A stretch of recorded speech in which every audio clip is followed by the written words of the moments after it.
These are 3 hard-earned jewels that'll save you blood, sweat, and tears. We have to learn them the long way. You don't have to. 1, 2. It's 3 the hard way.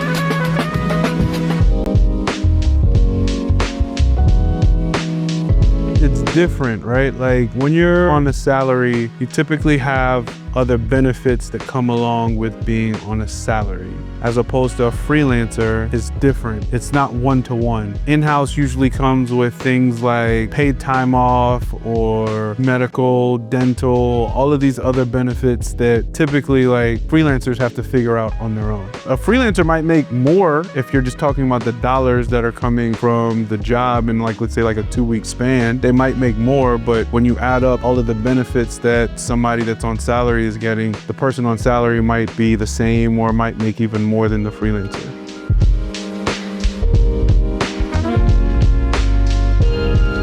I remember I was in a weird situation where I had to decide on, do I stay at an agency where I'm having a lot of fun and enjoying the people that I'm with, or do I go to another agency that I might not have, but it would have led to more money and maybe a little more notoriety, right? And I turned to my oldest son, who was, I think maybe 15 at the time, and I asked him, if you were working on a project at school, would you rather work with the kid that you know you would get an A with, or would you rather work with one of your friends that might not be as smart as the kid that you would get an A with? And he said, I would rather work with one of my friends. And I said, why? And he said, because I know at least I'd have a good time with them. Just that little nugget just reminded me like just about, you know, life. Even though I might get to the destination, I'll probably get an A in both of those situations, because I'll be able to carry it for us to get to an A with my friend that might be average, but we'll have a good time going through the whole thing, as opposed to if I was in a new situation with somebody that does it their way, we might not even get an A because we're clashing, trying to figure out my way, your way, which way is the better way to go. So I try to keep in mind that it's not just the destination, the journey is also just as important, if not more important, and who I'm going through the journey with.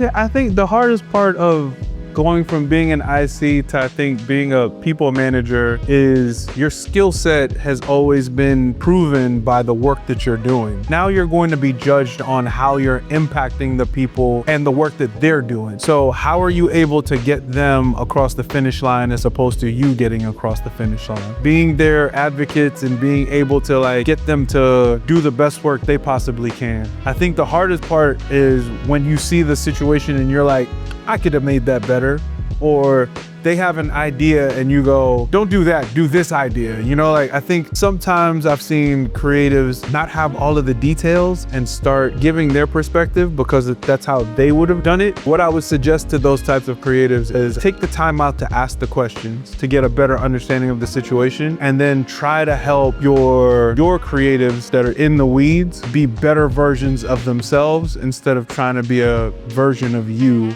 through the work. 1,